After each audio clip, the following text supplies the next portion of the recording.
Welcome back. You're watching Big Deal, and we are discussing the nuts and bolts, the compliance burden, as well as the impact of SEBI's new regulations on promoter disclosures. Now, Dinesh, Kanabar, you were talking about the various aspects, but what has been the impact, the unintended impact of this particular norm?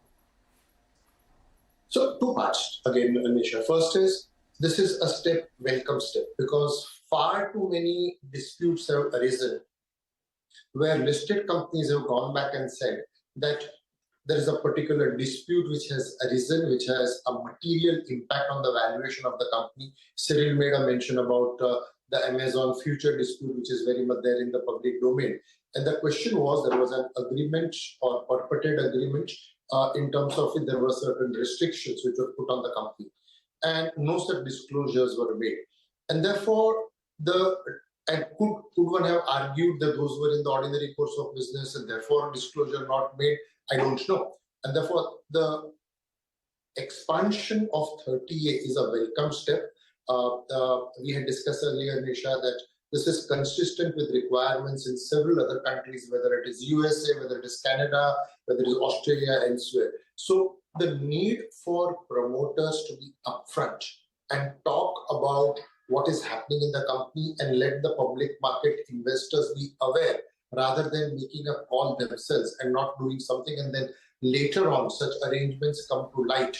And then the question is whether necessary approvals from shareholders were taken or not taken.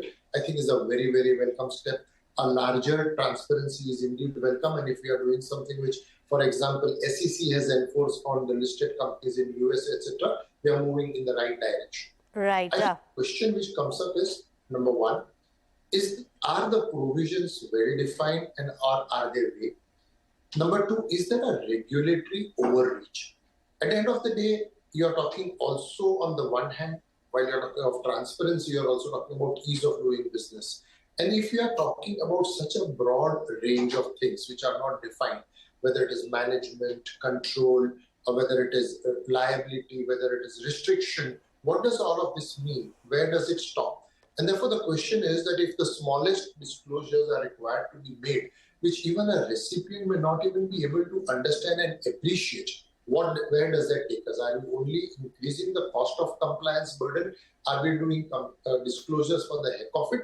Can there be a better definition? And I think that's what is very, very important, that rather than leave such an important aspect, unnecessary aspect, vague, if it is better defined, well defined, materiality is well defined, and all of that happens, then this is very, very welcome. Today, the unintended consequences that people have to make calls themselves. When you start making those calls, you don't know where to land. And finally, I think the very important aspect is, what is the consequence? If a company is not aware of something, is therefore unable to disclose it, does that mean contracts are, as Cyril was saying, enforceable, not enforceable? We have no such clarity on any of it. All right, lots of clarity required. So, Cyril, Shroff, what should the shareholders and promoters do now when things are unclear at the moment and the compliance burden is so huge? And my other question is, what is the way we are taking with these norms being amended? What is the direction that SEBI is taking, really? Yeah, so as our clients are asking us in terms of what to do, I think the first thing that needs to be done, and preferably at an industry level, is to go back to SEBI and say, look, this is the consequence of what you have done. There could be some unintended consequences. There are portions of which require clarity or may need to be rolled back, because there is this element of where some of the things are crossing into the private domain. Yes, there has been consultation already before the regulations were brought out, but I think the implications of some of this are profound.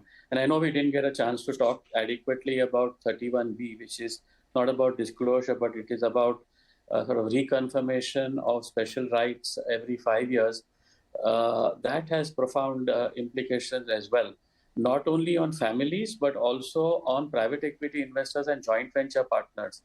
The general understanding in any market is that once these rights have been blessed by the shareholders upfront, they're blessed for life. You don't need to refresh them every 5 years.